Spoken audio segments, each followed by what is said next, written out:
ஒரு வழியாக பஞ்சாப் வந்து இன்றைக்கி வின் பண்ணிட்டான். ஸ்ரேயஸ் ஐயர் அடித்தான் பாருங்க.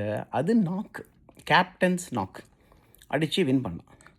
ஆனால் என்ன இதில் ஒரு ஒரு ட்விஸ்ட், ஒரு சமாசாரம்னா, நித்யகண்டம் பூர்ணாய்ஸ் மாதிரி அடித்து வின் பண்ணி சந்தோஷமாக இருக்க வேண்டிய நாள். நான் எப்படி இருப்பான்? பக்கு பக்கு பக்குன்னு வயிற்றில் நெருப்பு கட்டின்னு இருப்பான்.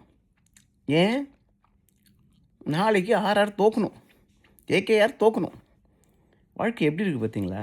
இதெல்லாம் ஐபிஎல்லில் மட்டும்தான் நடக்கும். தான் நல்லா இருந்தால் பத்தாது, அடுத்தவன் குடி கெடணும், அப்படி வேண்டிக்கணும். அப்படி ஆயிடுச்சு நிலைமை, ஐபிஎல் நிலைமை. பாவமாக இல்லை? வின் பண்ணியும் நாளைக்கு இருப்போமா இருக்க மாட்டோமான்னு ஒரு ஒரு பதட்ட நிலைமையிலேயே தூங்குவோம்.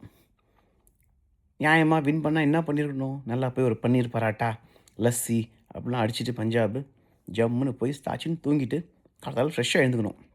ஆனால் இன்றைக்கி நிலைமை எப்படி? குப்பரை அடித்து படுத்துண்டு நைட்லாம் கனவில் ஆர்ஆர் வருவோம். யார்? ஜெய்ஸ்வாலும் சூரியவம்சியும் இந்த கட்டோத்கஜா வரா மாதிரி. ஐயோ, இவன் வந்து நம்மளை அடித்து என்ன பண்ணிட்டு போகிறானோ, நாளைக்கு மும்பை அடிச்சிட போகிறானோ. 2 பேரும் போய் கடைசியில் ஹார்திக் பாண்டியா காலில் விழுவானுங்க. கேகேஆரும் பஞ்சாப் எப்படியாவது ஆர்ஆர் அடித்து தொலைங்கடா அப்படின்னு. கேகேஆர் நிலமரை கொஞ்சம் கஷ்டம்தான். நான் அடித்தா கூட பெரிய லெவலில் அடிக்கணும், அப்போ தான் உள்ளே போக முடியும். ஆனால் பஞ்சாபு தான் 24 மணி நேரம் கெடுவில் உட்காந்துருக்கான். நாளைக்கு பார்க்கலாம் ஆர்ஆர் என்ன பண்ணுறான்னு.